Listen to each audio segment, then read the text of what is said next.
बोलो नीलकंठ महाराज के, बोलो पार्वती मैया के, बोलो पार्वती मैया के, जयकारा वीर बजरंगी, जयकारा वीर बजरंगी, जयकारा वीर बजरंगी, बोल बोले की। आज यानी 22 तारीख से कावड़ यात्रा का विधिवत शुभारंभ हो चुका है। हर की पौड़ी पर जबरदस्त भीड़ है। कावड़ जो लेके जा रहे हैं, जो भोले के भक्त हैं, वो जल भरकर यहाँ से निकलने वाले हैं। लेकिन एक बड़ा सवाल ये है लोगों के मन में, और बड़ा सवाल नहीं, ये कौतूहल है, जिज्ञासा है कि कावड़ कब शुरू हुई। तो कावड़ कब शुरू हुई, शुरू होने के अलग अलग जो है पौराणिक तथ्य मिलते हैं। शास्त्रों में हर चीज़ का अलग अलग वर्णन किया गया है। तो शास्त्रों के अनुसार, पौराणिक तथ्यों के अनुसार कावड़ को भगवान शिव के परम भक्त भगवान परशुराम ने शुरू किया था। एक मान्यता ये है, भगवान परशुराम ने यूपी के गढ़मुक्तेश्वर से जल भरा और महाशिव का जलाभिषेक किया। तो ये पौराणिक तथ्य है कि भगवान परशुराम ने गढ़मुक्तेश्वर से गंगा से जल भरा और वो महाशिव के मंदिर पर गए और उन्होंने जलाभिषेक किया, तब से कावड़ का शुभारंभ हुआ। और एक दूसरी पौराणिक मान्यता भी है कि श्रवण कुमार के माता पिता ने त्रेता युग में जब ये इच्छा जाहिर की कि वो गंगा स्नान करना चाहते हैं, तो वो अपने कंधों पर एक कावड़ जैसा एक स्ट्रक्चर बनाकर अपने माँ बाप को बिठाकर हरिद्वार लाए, हर की पौड़ी पर स्नान कराया। और उसके बाद जब वो लौट रहे थे, तब शब्द वेदी बाण से उनकी डेथ हो गई थी, उनकी मौत हो गई थी राजा दशरथ के तीर से। तो ये अलग अलग मान्यताएं हैं। कुछ लोग कावड़ के शुरू होने में महाबली लंकापति रावण का भी एक दृष्टांत बताते हैं कि उन्होंने भी कावड़ शुरू की थी, वो भी शिव के लिए जलाभिषेक लेकर के गए थे। लेकिन चूंकि ये पौराणिक तथ्य हैं और पौराणिक शास्त्रों में लिखा है, तो कहीं कहीं किसी किसी चीज़ का उल्लेख है। तो ये एक बहुत ही बड़ी यात्रा है। और पिछली बार हरिद्वार से 3 करोड़ से ज़्यादा शिव भक्तों ने जल भरा था और अपने गंतव्य स्थल को निकले थे। तो ये एक बड़ी और पुरानी, सदियों पुरानी यात्रा है, जो बहुत कायदे से, बहुत ही तौर तरीकों के साथ चल रही है। लाखों कावड़िए हर की पौड़ी से जल भर के अपने गंतव्य स्थल को निकलेंगे। ये सदियों पुरानी परंपरा है। भोले के भक्त यहाँ आते हैं, हर की पौड़ी से जल भरते हैं और जहाँ उनको महाशिव का जलाभिषेक करना होता है, वहाँ पर जाकर अपने गंतव्य स्थल जाकर जलाभिषेक करते हैं। हर की पौड़ी पर देखिए चहल पहल शुरू है। कुछ कावड़ियों ने यहाँ से आने जाने का सिलसिला उनका शुरू भी हो गया है।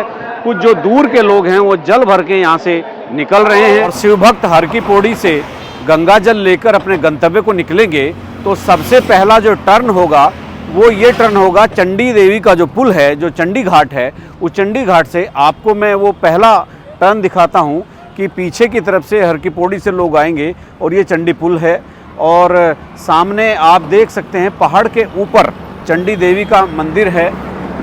और ये मैं आपको दिखाने की कोशिश करता हूँ, ये चंडी देवी का ये मंदिर है।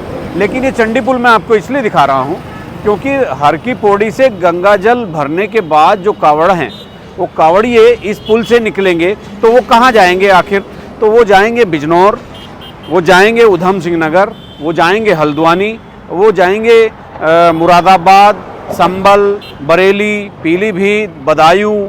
और ये सारा जो तराई वाला बेल्ट है, पूरा बरेली मंडल, पूरा मुरादाबाद मंडल और कुमाऊं का हिस्सा, तो सारे कावड़िए पूरे कुमाऊं के, बरेली मंडल और मुरादाबाद मंडल के जितने भी जिले, लखीमपुर खीरी तक आप समझिए, जहाँ जहाँ जिसकी श्रद्धा होती है, जो जिस मंदिर में जल चढ़ाने वाला होता है, या जहाँ जहाँ भगवान शिव के मंदिर होते हैं, पहले से ही लोग बहुत प्राचीन काल से अपने हिसाब से उन मंदिरों में जल चढ़ाते हैं। तो इस रास्ते से कुमाऊं मंडल उत्तराखंड का, मुरादाबाद मंडल यूपी और बरेली मंडल यूपी के तमाम जिलों में, रामपुर और लखीमपुर खीरी, पीलीभीत, बदायूं, आंवला और बरेली, शाहजहांपुर, यहाँ के शिवभक्त हर की पौड़ी से गंगा जल भरने के बाद इस रास्ते से होकर अपने गंतव्य स्थल तक, यानी जहाँ भगवान शिव की उनको आराधना करनी होगी, जलाभिषेक करना होगा, वहाँ तक वो जाएंगे।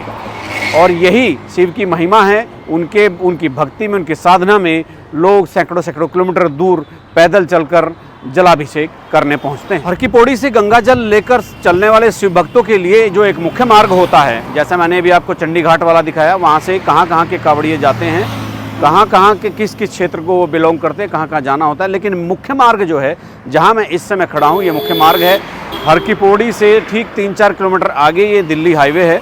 और इस दिल्ली हाईवे में मैं आपको दिखाना चाहूँगा कि सामने आप ये बोर्ड भी देख सकते हैं। तो ये यहीं कनखल जाएगा, लक्सर जाएगा, दिल्ली जाएगा। तो यहाँ से जो एक बड़ा क्राउड है, भक्तों की जो एक बड़ी भीड़ है, यहाँ से होकर निकलेगी। और यहाँ से थोड़ा सा आगे जाने के बाद जवालापुर, फिर बहादुराबाद से वहाँ पर 2 उनके पास विकल्प होते हैं शिव भक्तों के पास। एक तो मुख्य राजमार्ग से, मुख्य राष्ट्रीय राजमार्ग से मेरठ की तरफ, मुजफ्फरनगर की तरफ अपने गंतव्य के लिए निकल जाते हैं। और दूसरा नहर, बहादुराबाद से नहर की पटरी, यानी जो गंग नहर है उसकी पटरी से भी कांवड़िए जाते हैं। तो यहाँ से मेरठ पहुँच जाते हैं और वहाँ से बागपत के रास्ते, बागपत रोड पर जाकर पूरा महादेव पर जल चढ़ाते हैं। और जो इधर मुख्य मार्ग से जाते हैं वो मुजफ्फरनगर, मेरठ, गाजियाबाद, दिल्ली, जहाँ भी उनको जाना होता है, जिस तरफ भी जाना होता है, जहाँ उनको जल चढ़ाना होता है, जहाँ उनको भगवान शिव को जलाभिषेक करना होता है, उसी रास्ते पर वो चल पड़ते हैं। लेकिन मुख्य मार्ग यही है। और 22 तारीख से जब विधिवत जल भरना शुरू होगा, उसके बाद भीड़ बढ़ेगी और भीड़ बढ़ने के बाद 7-8 दिन के लिए ये राजमार्ग बंद हो जाएगा।